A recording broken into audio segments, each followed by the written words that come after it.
2 games into the West Coast trip for the Orlando Magic, and they're learning a lot about themselves and what it takes to win at a higher level. We'll go over the takeaways from each one of the games, as well as the box scores from each games that'll help us tell those stories. From some undisclosed location in Lisbon, Portugal, this is the Orlando Magic Nation, your source for all things Orlando Magic on YouTube. For Magic fans, by a Magic fan. I'm Edwin Valentine, and I want to thank you very much for clicking on this video and spending a little bit of time talking Magic with me. You got to do the normal YouTube things like share, drop a comment below on how you felt the last 2 games have gone.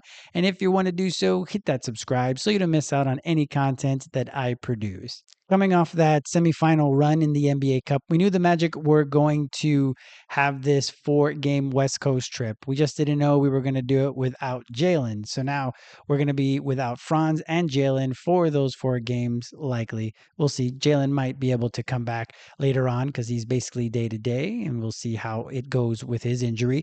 But for the most part, we knew that they were going to be shorthanded going into some of these games with teams that actually beat us last year, even though they had worse records with Utah and Portland. We lost both games to both of those teams last year, so we wanted to exact a little bit of revenge. We have already done so a little bit against Portland, but we knew we were going to be playing against Utah as well as Golden State and, of course, the Nuggets. So we knew we were going to be shorthanded. We knew Paolo was going to have to now really take on a bit more of the burden on his shoulders for the offense. But luckily we have Bane now, right? So that at least was something that we could hang our hat on, that Paolo doesn't have to do everything anymore whenever Jalen and Franz are out. So we were hoping that having Bane would really be able to bring up the floor of the offense, as well as just in general, our offense being a lot better than what it was last year. And from that first game, we saw that Paolo hit that triple double with 16 rebounds, actually. So Paolo played very well in the Denver game. Now, it kind of feels clunky right now. That was his 6th game back, I believe, from that injury that he sustained, the groin injury. So it still isn't feeling like he's in the flow of the offense. You can still feel. I think he's really taken on the effort of trying to keep the ball moving and not necessarily having to go 1-on-1 all the time. But in the Denver game, you can see that he was a bit more comfortable in doing so, in kind of taking on the double team, and as well as seeing where the defense was playing him. And you can see that he wasn't really being as decisive, which is, I think, the biggest issue right now that a lot of people seem to have with Paolo. A lot of people are saying that he's playing a bit too slow, and it does sound like that is, well, it does seem, sorry, when you watch the game, that it does seem like it's a bit slow, and it doesn't. We don't know if it's just him coming back and his blow is not where it needs to be, but there is just something slow about it. So I don't know if it's just the indecisiveness. I don't know if it's just him getting back, and the computer in his brain is lagging a little bit in the decision making. Who knows what it is? But either way, in this game, he was forceful. He did basically, well, he had a triple double with 16 rebounds. So he definitely put a huge imprint in this game. The guy who really didn't do too much is Bane in the end, right? So that's something we'll talk about a little bit more. But really, the first takeaway from this game is Paolo looked more like Paolo than what he had been. And I don't know what it is about Denver, but he ended up with his 2nd triple double in Denver. He has 3 total triple doubles in his career, and 2 of them have been in Denver. So we were hoping that there would be a repeat of a couple seasons ago where the Magic were shorthanded. Franz had twisted his ankle, and they were really shorthanded, and Paolo was able to have a triple-double and get the victory. This time he gets a triple-double, and it's in defeat, unfortunately. And we'll talk a little bit more about that game again. So for me, that was the number one takeaway from this game, is Paolo was more Paolo than we had seen him so far since the groin injury. I'd say the other takeaway is Wendell's huge game. It was the first time he had been over 20 points since the 2023-24 season, I believe it was.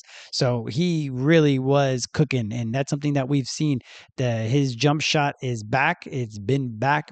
And now we have a huge, much bigger sample size already with about 28 games in the books. So we know that, and we hope that he can continue to be healthy, and he can continue to shoot at this level.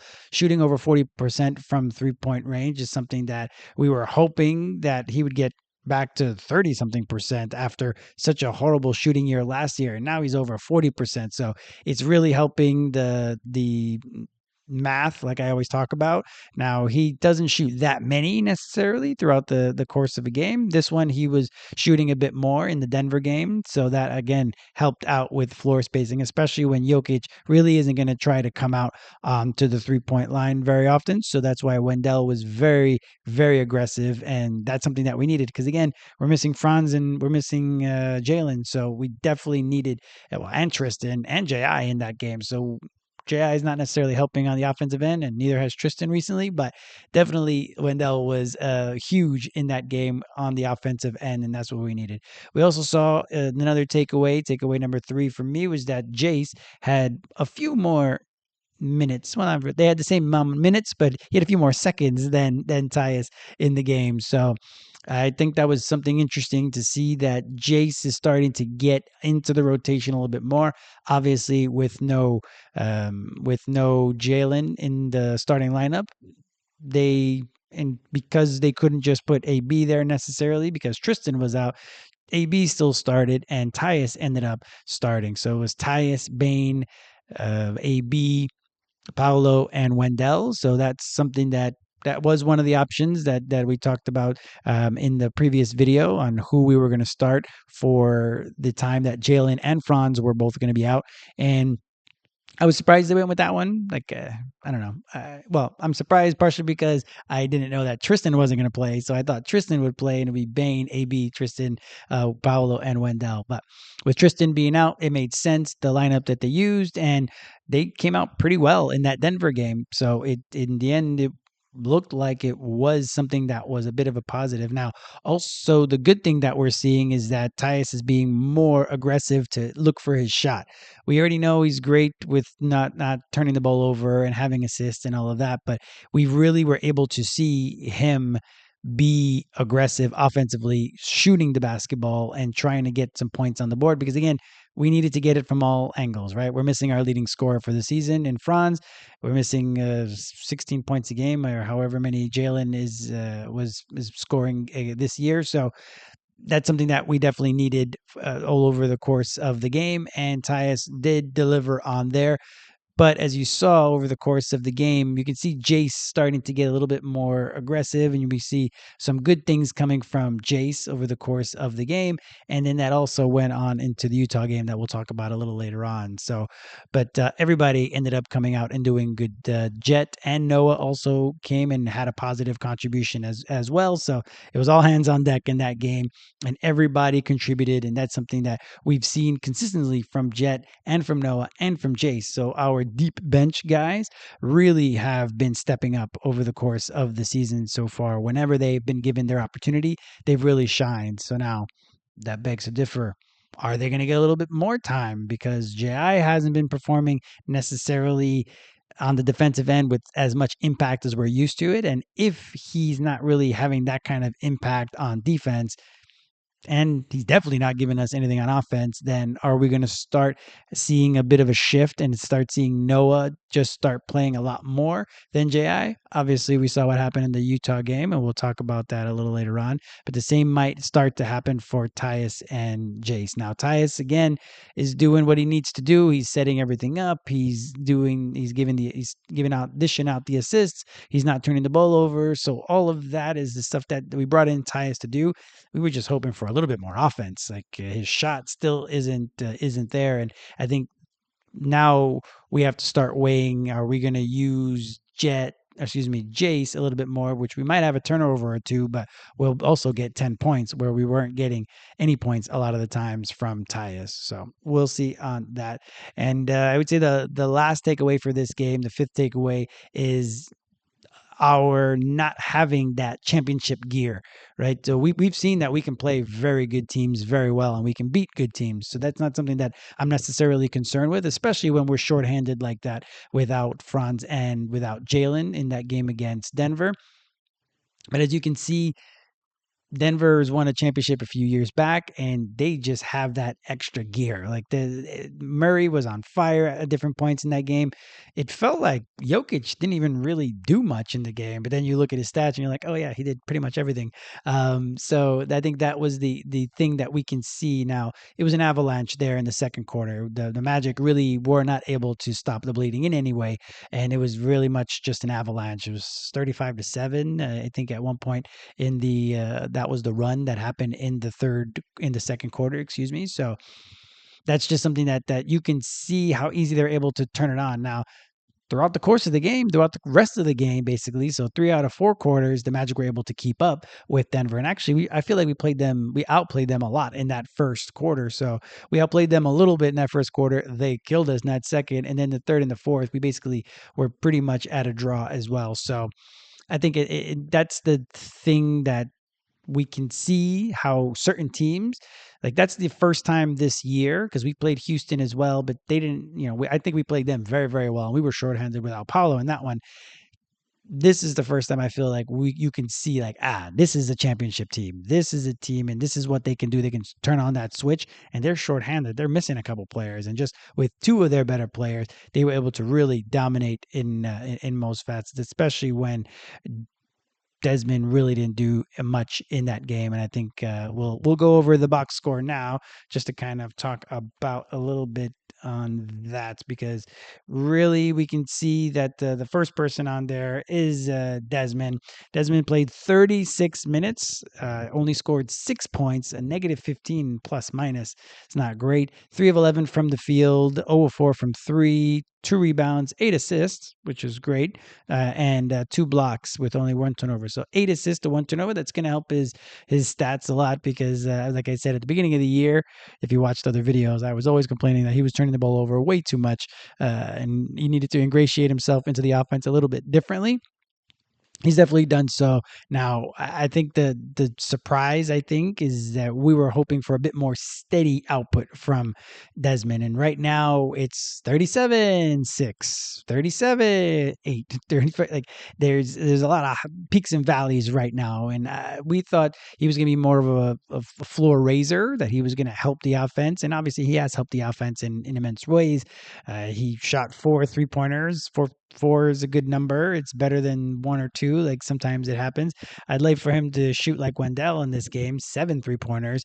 But when you don't got it, you don't got it. It was just a game that he didn't have it. And unfortunately, because he didn't have it in this game, then it was really an uphill climb for the Orlando Magic offensively. But luckily, Wendell was able to step in for him a little bit throughout that game as well. So for Paolo, triple-double, 26 points, 16 boards, 10 assists in almost 40 minutes of game action, 9 of 21 from the field, 0 of 4 from 3. So he's just cold.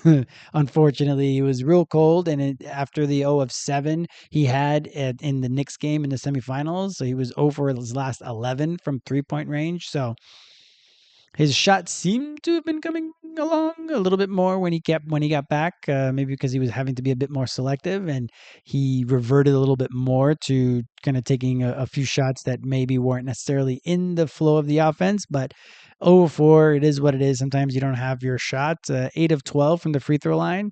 He's also not hitting his free throws to a high level that he was putting on himself. He was hoping to get to 80%, and it's gotten better, obviously, over the course of his of this year versus in previous years, but it's still not where he wants it to be. And obviously, if he wants it to be there, then who am I to argue with him on that? So again, 2 offensive rebounds, 14 defensive rebounds for his 16 total rebounds, 10 assists, 1 steal, 2 turnovers. So I think there was only one of the 2 turnovers that was kind of a backbreaker, because we were doing pretty well at that point, and instead of taking the easy pass, he ended up getting doubled. And instead of taking an easier pass with Desmond curling over at the top of the key to be able to pass it to him, he decided to throw it cross court. It ended up getting intercepted, and they came out, and I'm pretty sure they hit a 3 on that. So huge swing in that one, and we were really clawing our way to making that game closer. And that was a bit of a back-breaking turnover, but 10 assists. Sometimes you're gonna have turnovers, and that's just life once in a while. Wendell with the huge game. So this was a bit more of preseason Wendell that we were hoping we were going to get a little bit more offensively. He has been picking it up more and more over the course of the season. And his shot, like I said, his jump shot, he's smooth right now. His jump shot is almost automatic, mid-range, from three. He's doing a good job of really stepping into them with confidence and hitting all of his jump shots. 26 points in 28 minutes, 11 of 15 from the field, 4 of 7 from three, for 8 rebounds, 1 steal, 2 blocks for Wendell in this one. So one of the few guys, as you can see, in the positive plus minus for the game. Anthony Black, so AB, in 37 minutes of action with 22 points, 8 of 18 from the field, 2 of 6 from three, 4 of 6 from the free throw line, 2 rebounds, 3 assists, 2 steals. So again, we can see that these guys are really putting in the effort. They knew we were going to be shorthanded, and a lot of them stepped up. We wish Bane would have played a little bit better. Unfortunately, just didn't happen. But with AB, he's doing a good job of being aggressive, and that's something that 6 3-point shots. He's only shooting in the late 20s, high 30s, or low 30s, excuse me, from 3-point range. So his 3-point shot has really started to fall off a little bit, but it's great to see that he's continuing to shoot them, because we need to get those shots up, and maybe he'll be one of those days that he gets hot and he hits 4 of 6 instead, just like Wendell did. So let's see what happens for the rest of the season. But it's great to see that AB is being way more aggressive. He ended up with 22 points, 2 rebounds, 3 assists. So I think that's the good thing. Three turnovers. So he led the team in turnovers. That's the drawback of him leading any of the offense, and that's something that I've been mentioning a lot this year, that I'd rather him no longer really be a point guard necessarily for this team. It's great that he could be a secondary ball handler, and he has some skills in the point guard realm, but he really should just be a 3/D player. Shoot the 3, slash to the basket, and get those dunks, and play D. That really should be what he is in the NBA moving forward, and it seems that he's getting there. And his 3-point shot is better. He's just currently a bit cold right now. So him and Tristan, unfortunately, have gotten cold at the worst time, when they both are getting cold at the same time. But it is what it is. Tyus had in 19 minutes scored 5 points, 1 of 2 from the field, 1 of 2 from three, 2 of 2 from the free throw line, 4 assists, no turnovers, and that's it. So 5 assists, 4 turnovers from your starting point guard. Again, that's maybe not enough offense that we're looking to generate, especially with a couple guys out offensively. Jett was the first one off the bench in 28 minutes of action, 3 of 6 from the field, 2 of 5 from three, 4 of 4 from the free throw line, for 6 rebounds, 2 assists, 1 steal, for his 12 points. As you see, he's basically the second guy that is in positive plus minus. And Jett, I'm going to keep saying it from the rooftops, I think Jett can really contribute. He can shoot 3. He's not shy about it, and he's been shooting it well this year. So I'm hoping that he's able to get a little bit more run over the course of time. Now, again, the Magic are deep in a lot of ways, right? Like, he has to play behind AB if AB's coming off the bench, especially when Franz is there, or he's playing behind Tristan. So it's really difficult for him to get any run, and just likely he's going to get traded or just be gone next year anyway. So maybe they're just not trying to showcase him, or what. I don't know what it is. I really feel that Jett could be someone that can contribute very much to this team. And it's disappointing that he doesn't get more run, but it is what it is. And at least he ended up with 12 points in this one, with 6 rebounds, no turnovers. He's one of the guys in this league. He's one of the best in the league as well at not turning the ball over. So not that he has the ball in his hands too much, because again, you don't turn it over if you're shooting the ball. So at least he's got that down for him. Goga played 19 minutes. He ended up with 6 points on 3 of 7 from the field, 0 of 1 from three. So good on him for taking that 3, with 4 rebounds, 1 assist, 2 steals, 2 blocks. So Goga Goga's had an interesting season for me. He just doesn't feel like he's the Goga of last year. And after such a big Eurobasket, he was coming in with all this confidence that he was going to shoot more threes and he was going to be a bit more involved in the offense, which he is on dribble handoffs as well as diving to the basket, a lot of putbacks. That's how he's being helpful on in the offense, but it just doesn't feel the same. Like he's just a little off defensively as well. And there's a lot of shots that he normally would have had the angle on, and he would have been able to get that block, but he's just a hair off for whatever reason. And hopefully he gets a little more into it. And like I've said, he's one of those guys I feel that he thrives and things get better for him if he is actually being more, if more is being asked of him. So hopefully they ask more of him, and hopefully Wendell doesn't get injured, and if Goga has to start, then I think that's where he would excel a bit more. But we'll see how it goes for the rest of the year. Noah got off the bench, and that's always cool to see when Noah comes out, because Noah's really played well most of the year. He ended up 11 minutes, 1 of 2 from the field, 1 of 1 from three. Where did his 3-point shot come from? Crazy. Like I talked about it in his player profile. So check the channel and look at the player profiles. Like he didn't shoot well in France, and he didn't shoot well in the preseason either. And all of a sudden he's just lighting it up from three. So that's been a great positive, especially with the defense that he is playing as well. For him to be able to shoot 3-point shots, that's awesome. It's like found money, like you found the 20 in your pocket. It's great to have. 5 rebounds, no assists, 1 steal and 1 turnover for his 3 points, but it was a negative 14 plus minus if that's something that you really, really focus on all the time. But still, it was good to see that he was out there. He didn't contribute as much as he does in the Utah game. Stay tuned for that. And lastly, Jase got into the game, 19 minutes of action. So he played 19-19 and Tyus played 19-09 for 9 points on 4 of 9 from the field, 1 of 3 from three, 1 rebound, 2 assists, 1 steal, 2 turnovers. So he was 1-to-1 ratio on assist to turnovers. So that's something that hopefully he's able to start to clean up a little bit more. But again, he's a rookie playing in game whatever for him, 11, 12, because he really didn't get out of off the bench in a lot of them. So it's great to see that Jase is being aggressive. 9 shots, as you see. He shot more shots than anybody that came off the bench. Obviously, we had a shorter bench just because of the injuries to Tristan and Ji. So to see Jase come out and play as well as he did, as well as Jett, for me, all this is positives. Now, for the game, we shot 47%. We shot 33% from three, 12 offensive rebounds, 44 total rebounds in the end. Like these are all numbers that are pretty good. Like this is what we normally do. These numbers are almost exactly what we average for the year, and we really didn't get dominated on the boards by Denver or the assists. We almost had identical stats all the way through.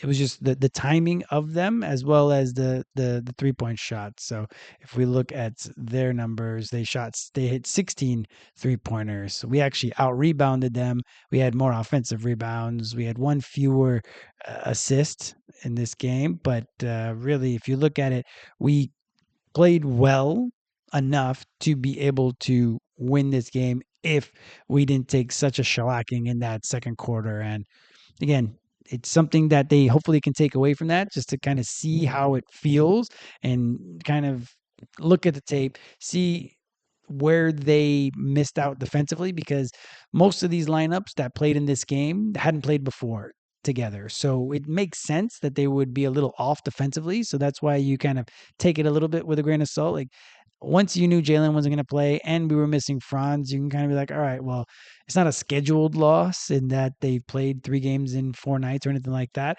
But it was definitely going to be an uphill battle in this one. And we continue to fight, and that's something that the Magic always do, and that's something that was exciting to see, that they were able to trim such a big lead down to single digits, and they were able to get it pretty close in the end. But it is what it is in the end, and hopefully they were able to take away from this just how clean you have to play. And again, we had what, 9 total turnovers. So when I say clean, I'm not saying that they were sloppy at all, because 9 turnovers is incredible to the 13 turnovers that the Nuggets had. It was just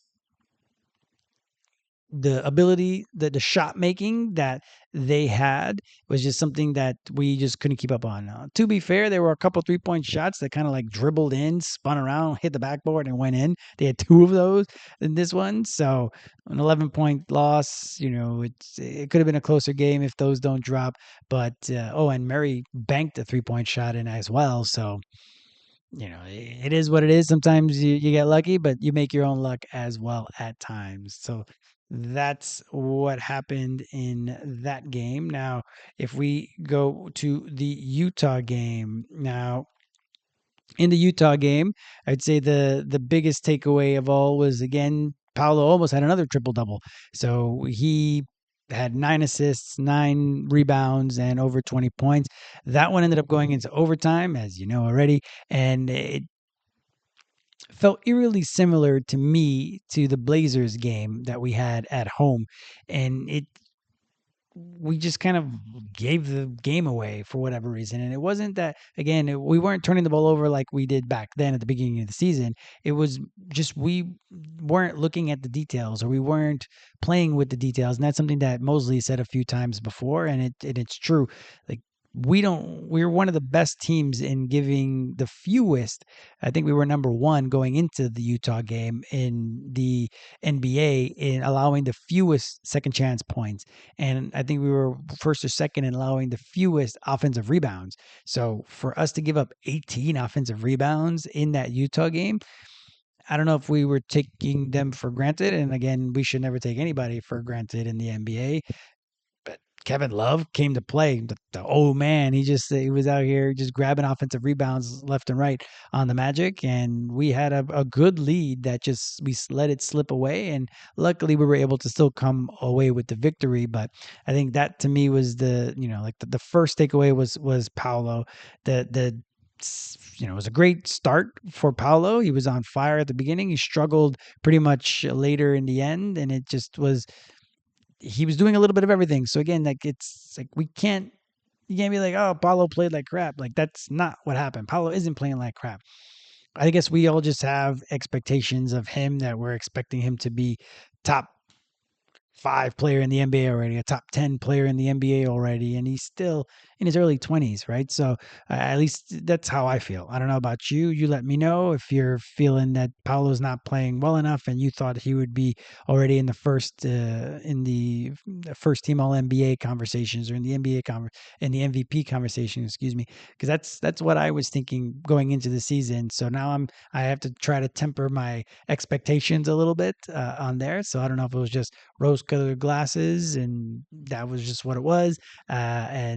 But that normally the trajectory of a player like him would lead to that. So maybe by the end of the year, that'll be where he'll be with some more time, and with him being healthier longer.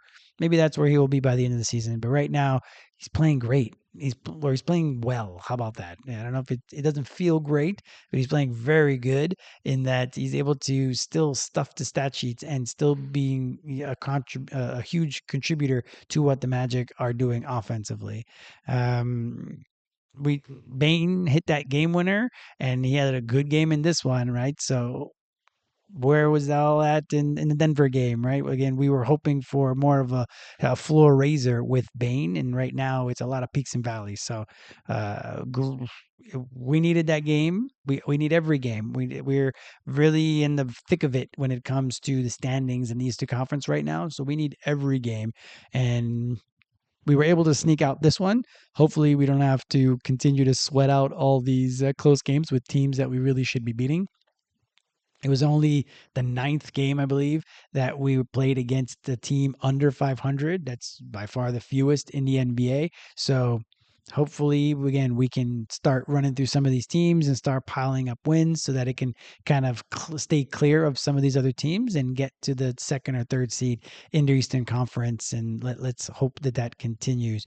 The rebounding was lax. That was the third takeaway from this one. Obviously, 18 offensive rebounds is something that is almost double of what we normally do or what we normally give up in a game. So they didn't have Walker Kessler, they didn't have Laurie Marketing, and I don't know if that's again, we just saw these other names and just were not expecting to have to fight as much for the rebounds. And hopefully they learn something. Hopefully they learn not only just the details. Again, you have to turn and you got to get a body on somebody. If you're not getting a body on somebody, then there's a likelihood that someone's just be able to swoop in and grab that offensive rebound. Obviously, in the NBA, there's so many more threes now that there's a lot of times where the guys will shoot a three and it'll just be long rebounds and everybody has boxed everybody out. The long rebound just ricochets and it just kind of goes into the other team. So sometimes it's a luck thing as well, but you can see that the Magic were just getting outworked, unfortunately, and that's something that really just can't happen, especially when you guys when we're shorthanded like that. Um, Noah. Noah was the player of the game that kind of because he came out of nowhere. Obviously, we've seen him play well. He played well the second half of the Boston game in Boston a few weeks back. And Noah has always been a positive contributor whenever he gets onto the court. But for him to score 13 points, 12 rebounds, and basically play most, if not all, the whole entire fourth quarter and overtime, that's awesome. It's great to see because that's something that we need when JI is out. And JI was in this game, and it's still with Tristan out, then Penda was able to kind of go into that role as well. So it's good to see that Mosley will kind of ride the hot hand. He's done the same thing with Jase in the past. When Jase was playing well, he just kind of let him roll, and that's that. Now, do these guys get tired of because they're not playing all the time, then all of a sudden they're thrust into it and it's like, all right, well, go play 12 straight minutes of NBA basketball. I feel like that's a little unfair to them, actually. There should be a bit more of a rotation, at least give them a little bit of a break. I know, again, they're probably one of the hot hands and we need to continue to push our hot hands to continue to play, which is fair enough, but to play 15 minutes in a row, 16 minutes in a row is we don't ask Paolo of that barely. We never ask that of Franz unless it's in the playoffs, really. So I think in that way it feels a little unfair, but he produced throughout that with that opportunity. So again, Noah and Jase and then Jett as well, they continue to contribute every time they hit the floor. They're doing good things. Not saying that the other guys are not doing good things as well, but they're not doing them as often, I would feel, for the opportunity that they have. For the limited amount of time that Noah and Jase and Jett have been on the court, they really have done a good job. And that's something that is a positive that once trade season comes along, if you watch my last video, I have a lot of different options for different trades, especially for backup guards, or which they could start as well for the Orlando Magic, especially in the playoffs. So Jett might not be on the team by the end of the year, so that would be disappointing. But Ji might not be here. Tyus might not be here in the end because of some of the deals that that the Magic could possibly do. So we still want. They may not be gone. They might still be here. So we definitely need more of them, more from them, and for them to contribute to the game because otherwise, then really we're just gonna be suffering a little bit more each time that it's time for them to hit the floor and there's egos involved. Like there's a lot of things to juggle in a coaching staff, and Ji seems pretty okay when he doesn't play. We don't know how Tyus does. I don't know if he's going to sulk if all of a sudden he's out of the rotation a little bit, especially later on in the season if Jase starts to really get comfortable on the court. So we'll see how that goes. So those are the takeaways, and now we'll go through the box score of the Utah game. So now Desmond Bane, 32 points. 6 points the game before, 32 points, right? He had 37 against the Miami Heat, and then a much lower amount against New York. Then he starts off with 6 points against Denver, and now 32 points against Utah. So let's hope that we start getting a bit more even production from him. Obviously, we'll take 32 points. I'm not saying that, but let's hope that he doesn't have too many more single-digit games so that if he continues to play at this level, scoring over 30 points, and it happens a bit more often, then maybe he ends up being an all-star for the first time. So we'll see. 32 points in 39 minutes for Desmond. 13 of 21 from the field, 3 of 7 from three. Seven 3-point shots from Desmond. I love it. That's exactly what we need from him. 3 of 4 from the free throw line. 6 rebounds, 1 assist, 2 steals, 1 block, 5 turnovers. See, there's what we talked about in the Denver game, that he didn't have that many turnovers, but the turnovers are a bit of his bugaboo at times, and it is what it is. But we still needed every one of those points, obviously, for that close 1-point win. And the big shot that he hit is just it's great that we have a guy on the team that is able to hit these big shots. The game winner against Portland, and now the game winner against Utah. Paolo, 42 minutes of action. So it's good to see that he's back to full in that respect.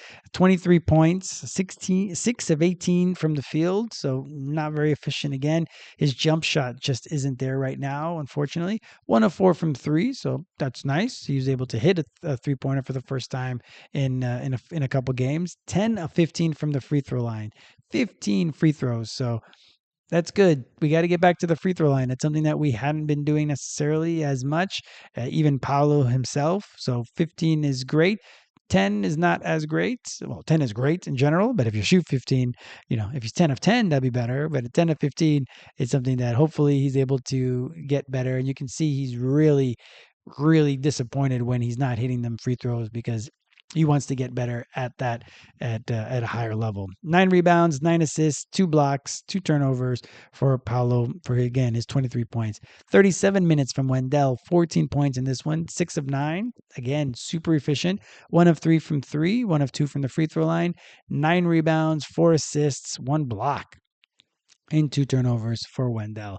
AB, 39 minutes for his 20 points. So again, a couple games in a row scoring over 20 points. So AB is definitely what we're needing from him. He is that guy. He's that X factor that they talked about before. Not really being an X factor, because he's having to be a regular factor for the team as a starter. But you can see, hopefully he's able to take this when he goes back to the bench, that we need him to be scoring this amount. Obviously, maybe not 20, but definitely in the high teens. If you go into the 20s every time off the bench, we'll take it.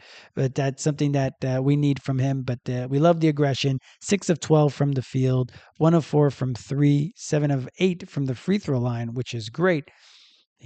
The one miss that he has, I don't mean to nitpick in that way, especially when you go 7 of 8.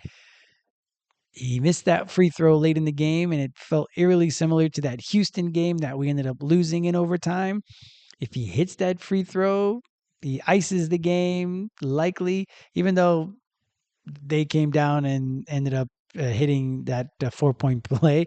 But likely we would have won that game. Things would have likely been a lot different if he would have hit that free throw. But in the end, 7 of 8 is great. So no shade, but man, if he would have hit that free throw in Houston, it would have been harder for Houston to come back and tie that game. And if he did the same here, it would have been maybe easier. But we won in the end, so it is what it is. 6 rebounds, 5 assists, only 1 turnover for AB in this one, so great game.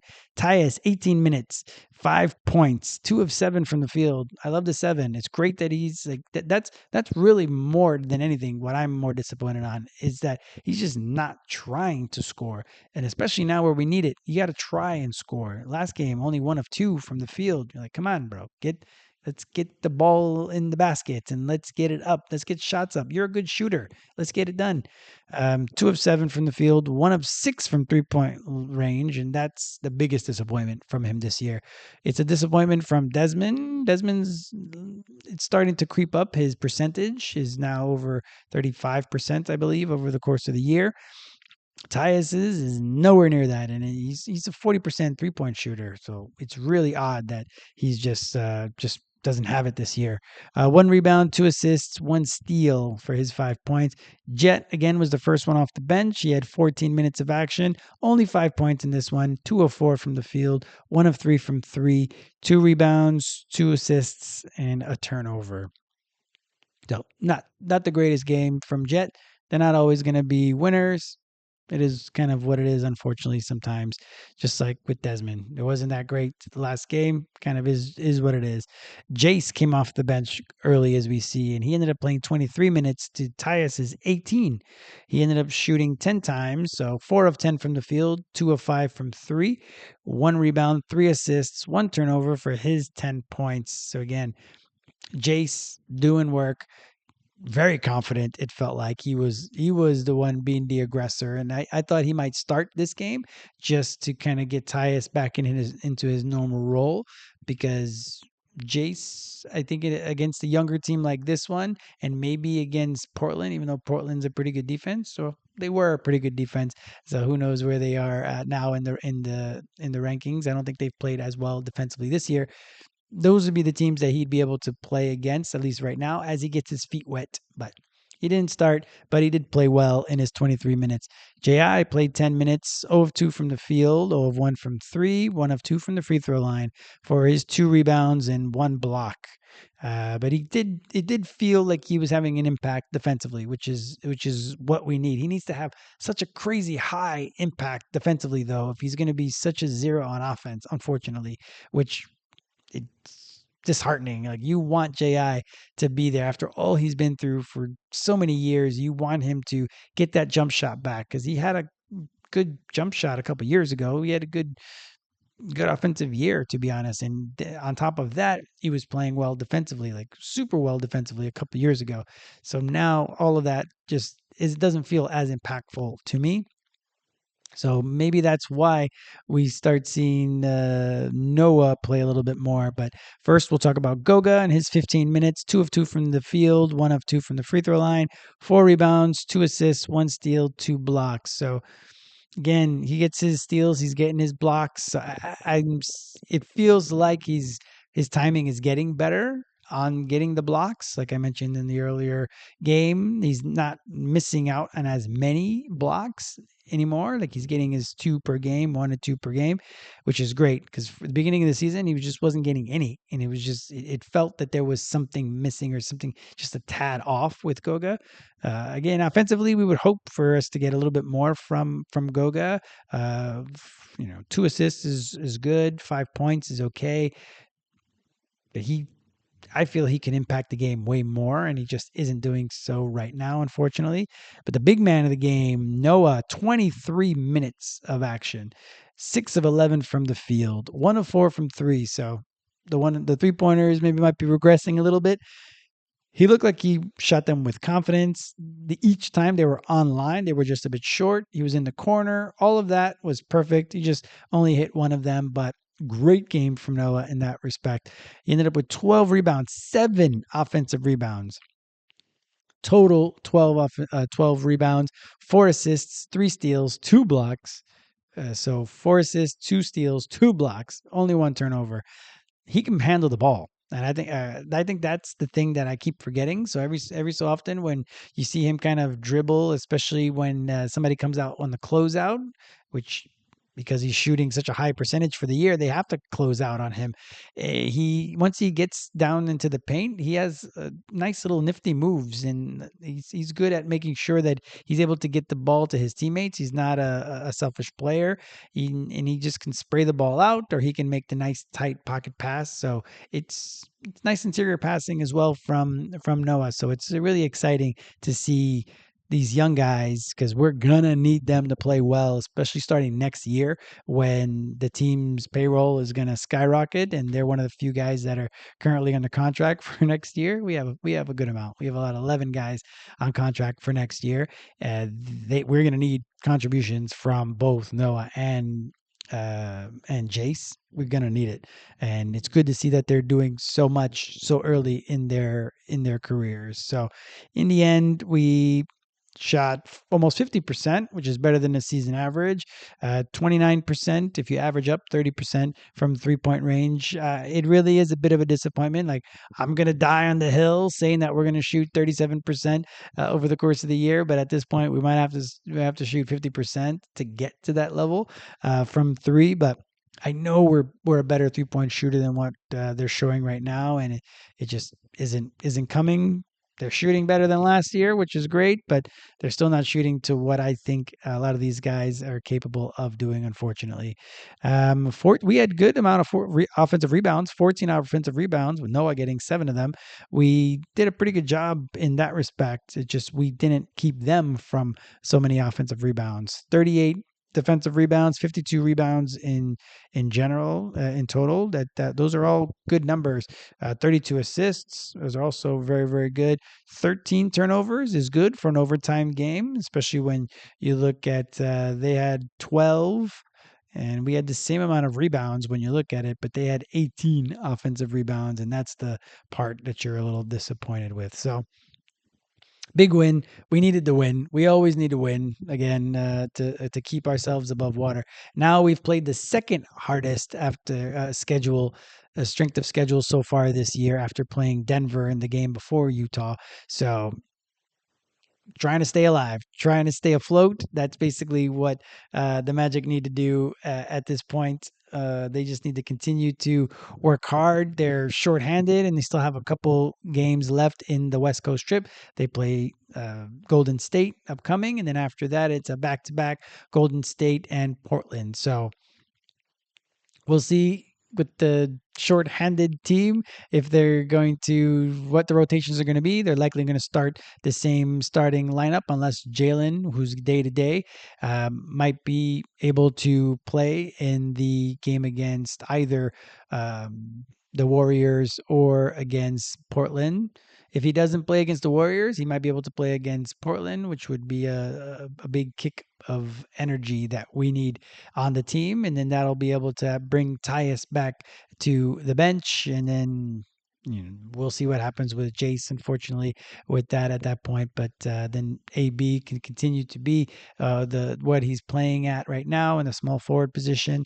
And I think that's really he's really coming into his own as we've seen. So that's great for us. That's going to be nothing but good for the Magic. And again, if we can have that when he's back on the bench, then that's going to be something that we will definitely be able to cherish. So we'll see what's going to happen in the next game against the Golden State. We'll hopefully have Jalen back, and if we have Jalen, then again that's just an extra body that we have, another offensive person that is able to handle the ball, and his shot hasn't always been consistent, but he could get streaky and knocked out a bunch of threes, especially whenever you're playing against Steph Curry and Seth Curry. Oh no, I think he might be out in this game. But whenever you're playing one of the Currys, you know that there's going to be 3-point shooting on the team. So they're going to be pretty healthy, it looks like, looking at the injury report. So we'll see what this game has to offer. And they haven't, again, a lot of those guys have played before in the championship round and have won. So again, we've beaten them at our place. So let's see if we're able to take this game, because again, we need to get better on the road, and we need to be able to win against good teams on the road.